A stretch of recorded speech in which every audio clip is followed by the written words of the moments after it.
नमस्कार, स्वागत है आपका कैपिटल टीवी बिहार के स्पेशल शो चुनावी चौसर में और मैं हूं आपके साथ आत्मजा।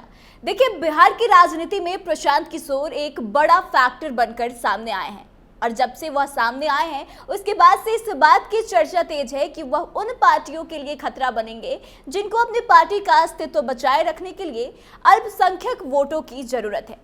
और ऐसे में बिहार की पॉलिटिक्स की बात करें तो दो पार्टी का नाम सबसे पहले सामने आता है। पहले तो राजद और दूसरी पार्टी जो है वह जदयू।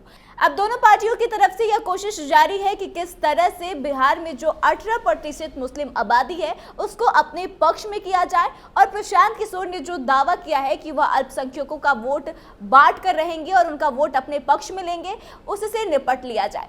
तो ऐसे में आपको बता दें कि तेजस्वी यादव की पार्टी राजद की तरफ से पहले भी अपने कार्यकर्ताओं और नेताओं को अल्टीमेटम दिया गया था कि प्रशांत किशोर की पार्टी को ज्वाइन ना करें, उससे दूर रहें और एक बार फिर से अल्पसंख्यकों के वोटों को साधने के लिए तेजस्वी यादव ने अल्पसंख्यक प्रकोष्ठ की मीटिंग बुलाई है। वहीं दूसरी तरफ वक्फ संशोधन अधिनियम को लेकर जदयू के कुछ जो अल्पसंख्यक नेता हैं वो विरोध जता रहे हैं। तो दोनों तरफ से कहीं ना कहीं अल्पसंख्यकों का जो वोट है उसको साधने की कोशिश की जा रही है। तो आइए इसी मुद्दे पर बातचीत करते हैं। हमारे साथ स्टूडियो में मौजूद है senior journalist Saroj Singh ji. Sir, आपका बहुत बहुत स्वागत। जी, बहुत धन्यवाद। सर, प्रशांत किशोर ने जो दावा किया था अल्पसंख्यक वोटरों को लेकर, उसके बाद से ऐसा लगता है कि कहीं ना कहीं बिहार की दो बड़ी पार्टियां राजद और जदयू डर गई है। क्या आप इस बात से सहमत हैं? देखिए, डर गई ये तो हम नहीं कह सकते कि डर गई है, लेकिन सतर्क जरूर हो गई है।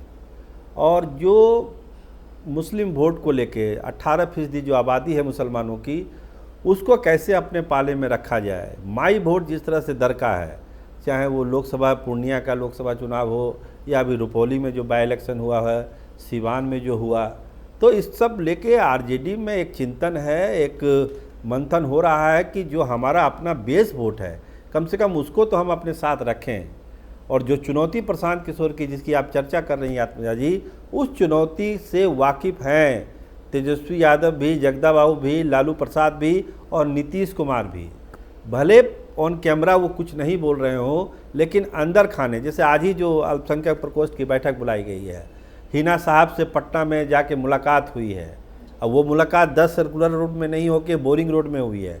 तो ये समझना पड़ेगा कि मुस्लिम वोटों को लेकर कितना गंभीर है राष्ट्रीय जनता दल, क्योंकि वही ताकत है, माई ही ताकत है। और वही अगर ताकत टूट जाएगी तो फिर राजनीति और सियासत होगी किसके बलबूते। सर, जो ये मीटिंग तेजस्वी यादव ने बुलाई है अल्पसंख्यक प्रकोष्ठ की, तो इसमें क्या कुछ करेंगे वो? देखिए, करना क्या है, एक मैसेज देने की कोशिश है कि आपको इधर उधर नहीं भटकना है, आपको कंफ्यूज नहीं होना है। आप प्रशांत किशोर या दूसरी पार्टियां आपको जो कंफ्यूज कर रही है उसमें आपको जाना ही नहीं है। राष्ट्रीय जनता दल आपका पुराना घर है, आपका पुराना प्यार है और राष्ट्रीय जनता दल आपको अपनी हिस्सेदारी देगा। ये वादा तेजस्वी यादव कर रहे हैं। अब 18% के अनुकूल हिस्सेदारी मिलेगी न मिलेगी ये अलग कहानी है, लेकिन तेजस्वी यादव ये जरूर कर रहे हैं कि आपको अपना वाजिब हक हम देंगे। 25 के चुनाव में आपको तवज्जो दी जाएगी।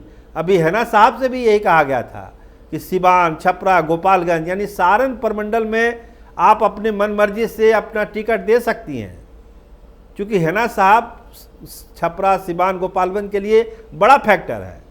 पूरे बिहार की बात करें, सीमांचल की अगर बात करें, जहाँ मुस्लिम आबादी ज़्यादा है, वहाँ के नेताओं को विशेष तौर पर कहा जा रहा है कि आपको ओवैसी के जाल में नहीं फंसना है, आपको प्रशांत किशोर के जाल में नहीं फंसना है।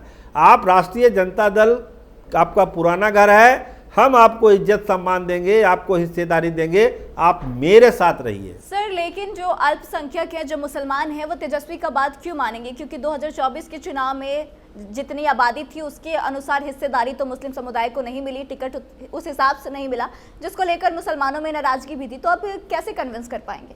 देखिए, एक सीधा फंडा समझिए, जब हम मुस्लिम पॉलिटिक्स की बात करते हैं, मुस्लिम वोटर के मन मिजाज की बात करते हैं, तो आत्मजा जी एक बात आपको समझना होगा कि मुस्लिम वोट किस स्टैंड पर करती हैं। मुस्लिम वोटर वहीं वोट करते हैं जहां ये लगता है कि फला पार्टी भारतीय जनता पार्टी को शिकस्त दे सकती है। वो पार्टी कांग्रेस भी हो सकती है, वो पार्टी जनता दल यूनाइटेड भी हो सकती है, वो पार्टी आरजेडी भी हो सकती है। मुस्लिम वोटर यही देखते हैं कि भारतीय जनता पार्टी का उम्मीदवार को कौन हरा रहा है। अगर तेजस्वी यादव ये दावा कर रहे हैं कि भाजपा को हमको भगाना है, नरेंद्र मोदी सरकार को ख़त्म करना है, यहाँ पर जो है सांप्रदायिक ताकतों को उभरने नहीं देना है, तो ये भरोसा अगर दे रहे हैं तो मुसलमानों को लगता है कि तेजस्वी यादव ही हराएंगे भाजपा को। अभी जो वक्फ वाला संशोधन बिल था, तेजस्वी यादव ने बढ़ चढ़कर कहा कि भाई ये गलत है, ऐसा होना नहीं चाहिए था, ये मुसलमानों के खिलाफ है। तो जो मसला मुसलमानों का है उसको जो पार्टी उठा रही है, और सबसे बड़ी बात चुनावी गणित की कि भाजपा को कौन हरा रहा है, ये अगर मुसलमानों के मन में दिल में बैठ गया कि यहाँ तेजस्वी यादव ही भाजपा को डाउन कर सकते हैं, तो वोट उनको मिलेगा। सर, पिछले दिनों प्रशांत किशोर ने भी एक बैठक बुलाई थी पटना में, जिसमें कि बहुत सारे मुसलमानों के बड़े नेता आए थे और उन्होंने आश्वासन दिया था कि वह अब बातों में नहीं पड़ेंगे लालू प्रसाद यादव की पार्टी के और उनको समर्थन देंगे। इसके बाद से अब लालू की पार्टी की तरफ से जो कोशिशें की जा रही है, क्या लगता है कि वो अपने जो कोशिशें कर रहे हैं, कवायद कर रहे हैं, उसमें सफल हो पाएंगे? तो तेजस्वी यादव का तो प्रयास जारी है ना भाई, हिना साहब से मिलना, अल्पसंख्यक प्रकोष्ठ की बैठक बुलाना, चिट्ठी लिखना, बड़े बड़े नेताओं को फ़ोन कॉल करना, तो ये सारी चीज़ें जो कर रहे हैं तेजस्वी यादव 25 की तैयारी के लिए ही तो कर रहे हैं ना। आज की बैठक में क्या हुआ? आज की बैठक में तेजस्वी यादव ने साफ कहा कि हम पुराने घर के हैं, आप हमारी तरफ देखिए, हम आपके हक की रक्षा करेंगे, आपके सम्मान की रक्षा करेंगे। प्रशांत किशोर या दूसरे लोग क्या कर सकते हैं आपके लिए? भाजपा को हम हराएंगे, आप हमारे साथ रहिए।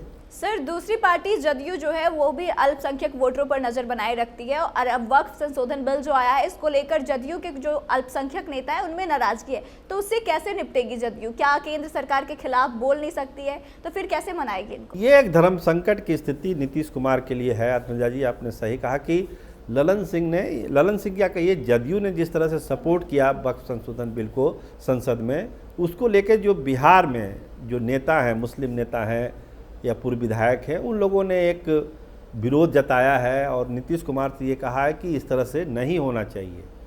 ललन सिंह ने क्या कहा कि ट्रांसपेरेंसी लाने के लिए हम लोग कर रहे हैं, लेकिन जदयू के आप दूसरे नेताओं से, खासकर मुस्लिम नेताओं से आप बात करिएगा पटना में, वो लोग कहेंगे कि नहीं, ये मुस्लिम विरोधी है, ट्रांसपेरेंसी वाला कोई इशू नहीं है, ये मुस्लिम विरोधी काम है।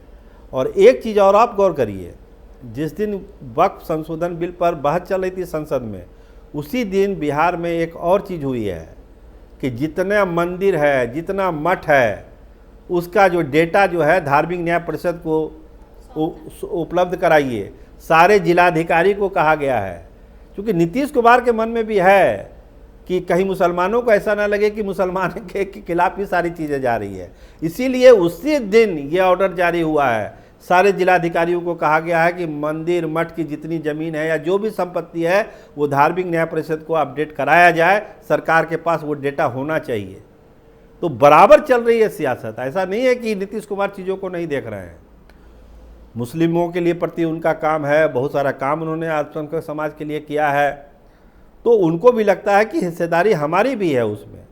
लेकिन फिलहाल चूँकि वो बीजेपी के साथ हैं तो अभी खुल के तो बहुत कुछ नहीं बोल सकते हैं, लेकिन कभी परिस्थितियां बदलेगी तो अपने इन सब चीज़ों का उदाहरण वो देंगे कि हमने ये सब किया आपके लिए। अभी भी बोलते हैं, चुनाव में भी आपने भाषण में सुना होगा, जब सीमांचल गए थे तो उन्होंने कहा था कि हमने अल्पसंख्यकों के लिए बहुत सारा काम किया है। तो बोलने के लिहाज से वो अपना ग्राउंड बना रहे हैं, उनको भी है कि मुस्लिम वोट जो भी मिल जाए उनके लिए सरप्लस है। सर, आपका बहुत बहुत धन्यवाद। जी, बहुत धन्यवाद। तो देखिए, बिहार की राजनीति में अल्पसंख्यक राजनीति को लेकर बड़ा संग्राम छिड़ा हुआ है। एक तरफ प्रशांत किशोर दावा कर रहे हैं कि वह अल्पसंख्यकों का वोट जो है काटने का काम करेंगे, अपने पक्ष में लेंगे। वहीं दूसरी तरफ बिहार की दो बड़ी पार्टियां राजद और जदयू जो है अल्पसंख्यक वोटों को साधने की कोशिश कर रही है। बता दें कि राजद से काफी सारे मुस्लिम जो लोग हैं, मुस्लिम समुदाय के लोग हैं, वोटर हैं, वो काफी नाराज थे। लेकिन अब कहीं ना कहीं राजद हिना साहब के जरिए और बहुत सारे बड़े बड़े मुस्लिम नेताओं से मिलकर यह कोशिश कर रही है कि किसी तरह से इस वोट बैंक को अपने पास रखा जाए।